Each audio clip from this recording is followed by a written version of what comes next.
Olá, seja muito bem-vindo mais uma vez ao nosso canal. Eu saúdo a você que está aí nos ouvindo e a você, meu amigo, porque hoje nós vamos abrir uma conversa muito interessante sobre o primeiro capítulo de Gênesis, o primeiro capítulo de Bereshit.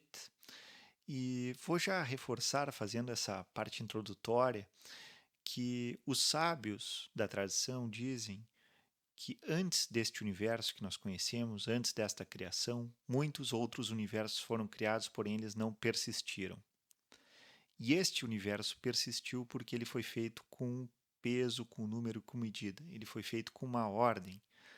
Então me parece que esse primeiro capítulo de Gênesis é oportuno para demonstrar o que isso se refere. Então nós vamos fazer essa aproximação, certo, sobre o primeiro capítulo do Gênesis, tentando demonstrar quais são as características simbólicas em relação aos números que ele compõe e vamos ver se conseguimos mostrar como aplicá-lo na nossa vida diária, pois assim como apenas essa criação perdurou, também as nossas criações, elas perdurarão apenas quando nós tivermos feito o caminho desta criação. Então, com muita alegria, eu te saúdo, meu querido amigo, para que nós possamos dar início a essa nossa conversa. Contextualize, né, todos que nos escutam aqui, todos que estão conosco, sobre o que trata o capítulo 1 de Gênesis e como nós podemos nos aproximar dele de forma simbólica.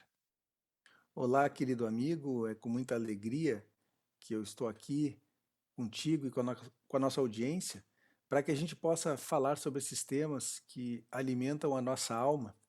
E como tu bem disseste, o tema que nós iremos conversar hoje é sobre o capítulo 1 de Gênesis, analisando a estrutura da criação apresentada nesse capítulo 1 do livro de Gênesis. Evidentemente que o que nós conversaremos aqui não é uma criação nossa, mas sim está apresentado principalmente pelo professor Friedrich Weinreb no livro Roots of the Bible, né, que não tem uma edição em português, tem uma edição em inglês e uma outra em espanhol. E a partir das considerações do professor Weinreb, a gente vai tentar conversar e transmitir para a audiência essa estrutura do Gênesis que tu referiste. Eu vou brevemente tentar sintetizar o que está escrito no capítulo 1 do livro de Gênesis, onde então começa dizendo que no princípio Deus criou o céu e a terra.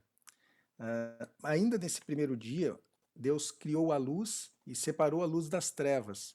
Então, o primeiro dia da criação, ele é marcado por essa criação da luz e das trevas, a separação da luz das trevas. No segundo dia, Deus separou as águas de cima das águas de baixo. Esse foi o segundo dia da criação. No terceiro dia, Deus separou a água da terra e colocou na terra a semente, a planta, a flor e o fruto. No quarto dia da criação, Deus criou o sol para iluminar o dia e a lua para iluminar a noite, e colocou as estrelas no firmamento.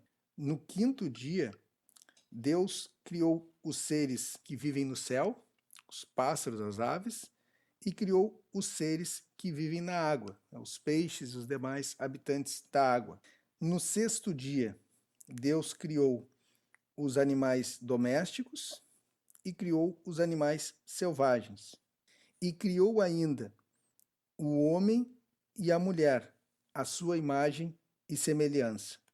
Então, de uma maneira muito resumida, nós temos esses 6 dias da criação que a gente pode sistematizar. Se tu puderes esclarecer um pouco essas correspondências, meu querido amigo. Perfeito. Antes de colocar essas correspondências, eu gostaria que a gente só conversasse um pouco sobre essa ideia do que é o hebraico. O hebraico, ele, na sua própria raiz, Ever, Ivrit, ele representa o que vem do outro lado, o que vem do mundo superior, o que vem daquele mundo que nós vivemos como que com um véu e não enxergamos. E por isso que muitas pessoas podem até entender que há algo muito estranho quando nós começamos a transformar palavras em números, que o hebraico se presta muito a isso, como vocês já viram em todos os nossos vídeos anteriores, mas é justamente a língua hebraica que permite que nós vejamos que existe um número atrás das palavras, um número atrás dos atos, um número atrás de cada estrutura da criação, que esse número por si depois vai nos dar um aparato simbólico para entender qual é a ideia que subjaz a essa estrutura. E no livro de Gênesis, antes de nós fazermos as relações entre os dias, eu só gostaria de referir que é muito interessante que nós temos, antes do primeiro dia, o Espírito de Deus pairando sobre as águas, certo? Então nós temos algo que subjaz ao primeiro dia da criação, certo? E também a palavra que inicia o livro de Gênesis é Bereshit. Nós não vamos falar hoje sobre essa palavra, até porque existem livros e mais livros. O próprio livro do Zohar dedica muitos volumes apenas sobre a primeira palavra do Gênesis, que é Bereshit. Mas como vocês já conhecem, Bereshit, a primeira palavra do Gênesis, começa com a letra Bet, que é a letra que representa o número 2. Então essa criação, ela é uma manifestação já de uma dualidade. Nós sempre encontramos uma dualidade na criação, porque é a partir da dualidade que nós conseguimos compreendê-la. Então nós vemos que, como narraste muito bem, meu querido amigo, os dias, né? Primeiro dia nós temos luz e trevas, o segundo dia águas de cima e águas de baixo, o terceiro dia água e a terra, o quarto dia sol e lua. É possível verificar que em cada dia da criação há um binário manifestado, certo? O número 2 está sempre presente, né? Isso é bom por um lado, mas ele traz uma ideia de oposição, uma ideia de contraste. E nós vemos que o único dia onde o Senhor não referiu que é bom o ato da criação foi justamente o segundo dia, quando foram separadas as águas. Neste versículo que trata do segundo dia, é o único versículo dos atos da criação que nós não encontramos a expressão kitov, né? Que o Senhor viu que era bom. E isso pode ser muito bem expresso na criação de qualquer um de nós, de qualquer ser humano. Porque a criança, quando vem a esse mundo, ela é uma unidade. Ela forma uma unidade com a sua mãe e ela forma uma unidade com o mundo. Ela é indiferenciada. Ela é o espírito que paira sobre as águas. Porém, ao passo que ela vai se desenvolvendo e que ela consegue falar eu e não, né, porque é muito cedo que elas começam a falar não e eu, nós começamos a ver essa separação tanto da mãe quanto do mundo circundante. E ao passo que ela vai crescendo, ela vai desenvolvendo esse senso de separação. Então nós nos separamos do que não é nós. Mas é claro que isso é só uma parte da história, né? Mas para esse primeiro momento podemos pontuar apenas isso. Eu apenas gostaria de trazer essa ideia de que nós temos então, antes da criação, o Espírito pairando sobre as águas, a unidade primordial, e quando há uma manifestação nós já temos o número 2.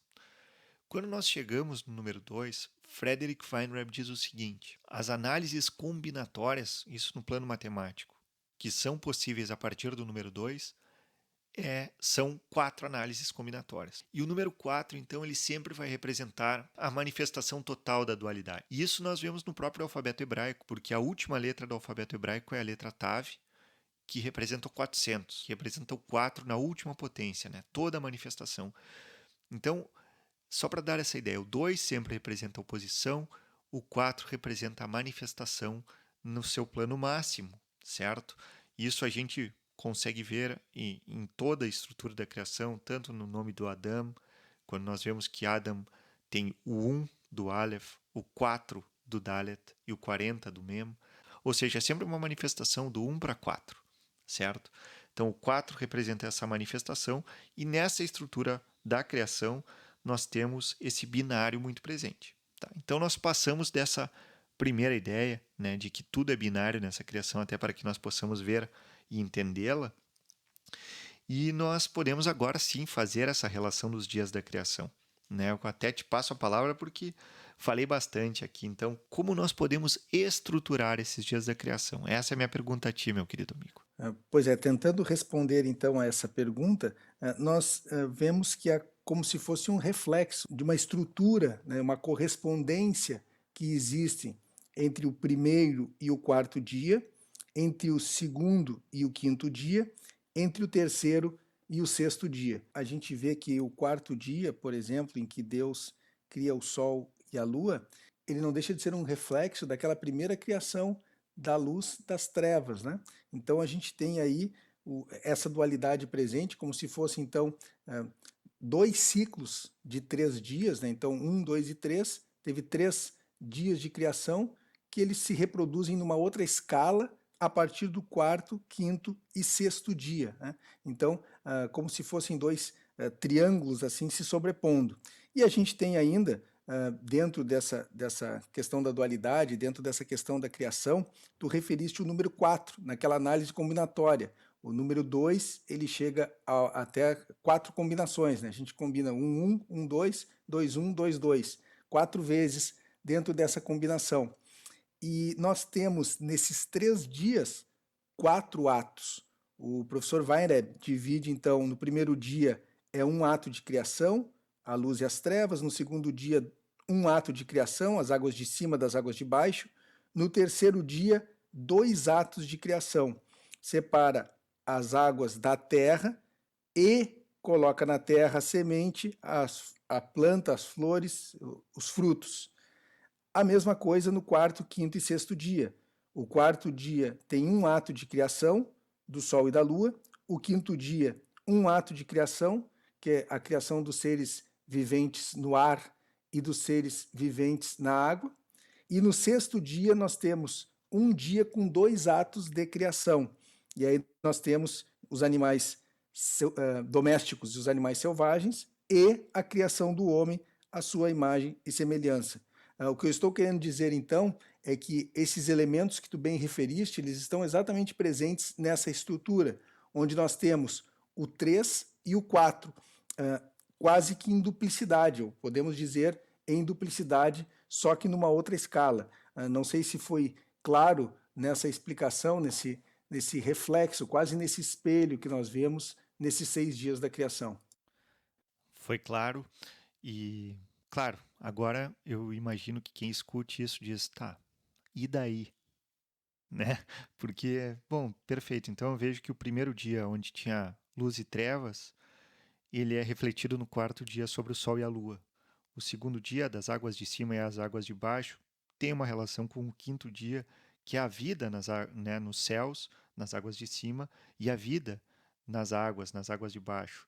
E o terceiro dia, que nós temos mais 2 atos, também nós vemos, né, separação da água e da terra, as condições biológicas para a vida em geral, e nós também temos os frutos e as sementes. E no sexto dia, reprisando isso, nós temos daí os animais domésticos e as bestas e o homem e a mulher. Então nós vemos que sim, existe uma estrutura, mas isso se reflete apenas no Gênesis 1 ou ele é uma estrutura da Bíblia e da própria criação? Os sábios nos dizem que essa estrutura que é dita no Gênesis 1, ela está presente em toda a Bíblia, em toda a Torá, mas não apenas na Torá, ele está presente em toda a nossa vida. Ou seja, aquele que consegue entender essa dinâmica dos 6 dias da criação até o sétimo, ele que vai conseguir fazer perdurar a sua obra.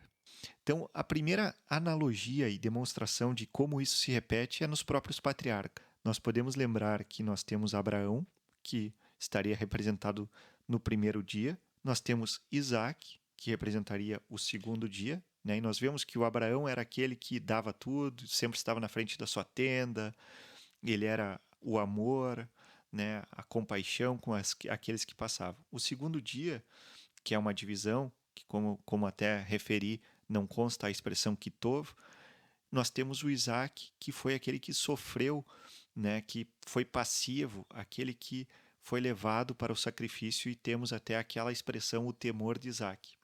E o terceiro dia, ele representa Jacó, que é o equilíbrio entre os dois.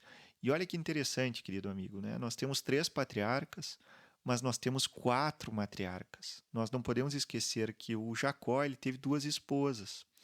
Então, nós temos para o primeiro dia Sara, esposa de Abraão. Para o segundo dia, nós temos a Rebeca, esposa de Isaac. E no terceiro dia, nós temos então a Lea e a Raquel. Ou seja, nós temos os 3 dias representando os 3 patriarcas e os 4 atos da criação representados pelas 4 matriarcas. Então, isso demonstra uma certa estrutura na criação que vai se repetir ao longo de todo o livro. E quando nós temos essas ferramentas, nós conseguimos encontrar esse caminho. E também ele representa a estrutura de toda a criação e também da nossa criação particular, né? Se nós estivermos aqui agindo apenas como Abraão, apenas de uma forma doadora, possivelmente a nossa criação não irá perdoar. Se nós agirmos apenas de forma exclusiva como Isaac, sendo passivo e sendo levado tanto pelo seu pai como pela sua esposa em diversos episódios, a criação também não irá perdurar. E se nós formos como Jacó, né, o equilíbrio entre os dois, aí sim a criação irá perdoar. E é por isso que ele é o pai das 12 tribos. E além disso, na própria estrutura da Bíblia, nós vemos que a maior parte do Gênesis é dedicada à vida de Jacó, justamente porque ele representa esse equilíbrio e é esse equilíbrio dinâmico que permite a vida neste mundo. Então, o que eu quero referir aqui é que a partir do primeiro capítulo de Gênesis, que nós estamos referindo aqui, existem tantos indicativos do que representa o número 1, que é a unidade, o número 2, que é a polaridade, falamos sobre o número 3, que é essa relação representada por Jacó, falamos sobre o número 4, que é a manifestação, as 4 matriarcas, então nos falta o número 5, isso me lembrou o triângulo de Pitágoras, né? Que nós temos o 3, o 4 e o 5, que o Frederick Feinreb refere que é um ato, representa muito bem a própria criação. Se tu puderes falar o que isso representa, te agradeço. Perfeito, querido amigo.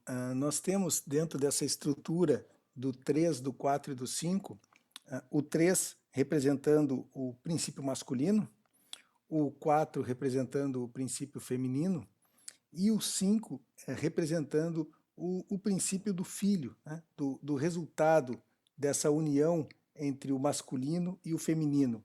Ou, dito de outra forma, a gente pode falar do número 5 como uma completude. Ainda se nós pegarmos aquela chave do 4 e do 1, se nós juntarmos a manifestação com a unidade, nós também chegaremos a esse número 5.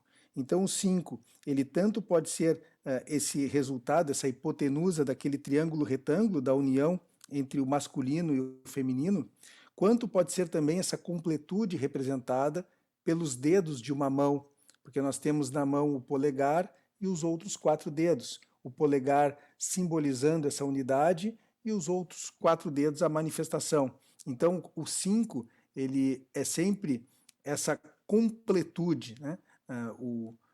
A perfeição, a união entre a manifestação e o princípio da unidade. Perfeito, é interessante, né, que numa relação normal entre o 3 e o 4, nós chegamos ao número 7. 3 mais 4 é 7, né? E esse é o nosso dia a dia, né? O masculino e o feminino se intercalando, mas de uma forma inconsciente. Agora, quando nós temos uma atualização perfeita do número 3, que é o 3 ao quadrado, que dá 9, e nós temos uma atualização perfeita do número 4, que é 4 ao quadrado, que dá 16, nós chegamos ao 25, que é justamente o 5 ao quadrado, que é o triângulo de Pitágoras. 3 ao quadrado mais 4 ao quadrado igual a 5 ao quadrado, né? Que dá a hipotenusa, que representa justamente essa ideia que havias referido. E nós vemos, olha só que interessante, como um exemplo máximo no Antigo Testamento do ser humano que conseguiu realizar a união do 3, do 4 e do 5, no nome de Moisés. Quando nós olhamos o nome de Moisés, Moshe é feito com Mem, Shim e Rei. E a soma dessas 3 letras nos dá justamente 345, ou seja, nós temos o 3, o 4 e o 5. E o mesmo acontece quando os levitas e os judeus se referem ao nome sagrado, quando eles só dizem o nome, Hashem. Com certeza muitos de vocês já ouviram essa expressão. Hashem, assim como Moshe, tem as mesmas letras e também dá esse 345. E claro, nós estamos falando aqui em termos abstratos, mas nós vemos que na nossa vida isso representa justamente o saber dar, o número 3, o saber, o momento de doar, o momento de dar a quem tem fome, a conseguir dar uma palavra de alento àquele que está precisando, em sua máxima potência, ou seja, sem pensar o que eu vou receber em troca.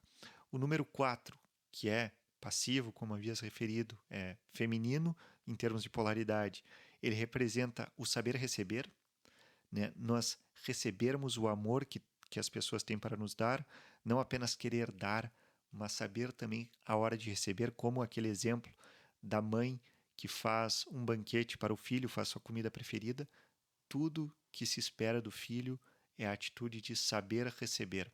Ele receber aquilo com prazer, receber aquilo com ventura, com amor. Como nós, todos os dias que acordamos, vemos o sol nascendo, vemos a natureza, vemos a nossa memória funcionando, nós recebemos muito e nós temos que receber e abençoar o nome do Criador, justamente reconhecendo esse ato de receber.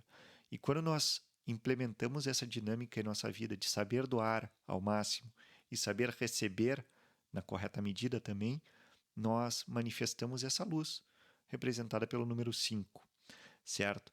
Então, eu acredito que para a nossa conversa de hoje, né, que nós falamos sobre o Gênesis 1 e sobre esses 6 dias, eu acredito que já trouxemos bastante elementos e depois poderemos fazer um segundo vídeo falando sobre o segundo conto da criação, que é o segundo Gênesis 2, que fala sobre a criação do homem. Querido amigo, eu te passo a palavra até para que possas finalizar, trazer elementos que queira, porque o nosso tempo já está mais que do limite. Eu apenas gostaria de manifestar a minha gratidão, e aí dentro daquilo que tu disseste, saber receber, né? Porque eu também recebo, através das nossas conversas, muita luz e muita inspiração, e a gente espera que a nossa audiência consiga também receber, né, aquilo que nós preparamos, não por mérito nosso, mas pela graça que vem do alto, e que, se possível, também possa cada um, na sua medida, nas suas possibilidades, transmitir essa luz adiante, ser uma luz no mundo para iluminar o seu caminho e o caminho dos outros como um espelho, como uma referência. Foi uma alegria, eu agradeço e até o nosso próximo encontro. Eu te agradeço, querido amigo, e agradeço a você que está nos escutando. Nós temos essa ligação que, embora não nos vejamos, temos essa ligação de todos sermos buscadores da verdade. Almejo que cada um tenha muita paz na semana vindoura e que possamos sempre buscar aonde puder essa luz escondida. Era isso e até a próxima.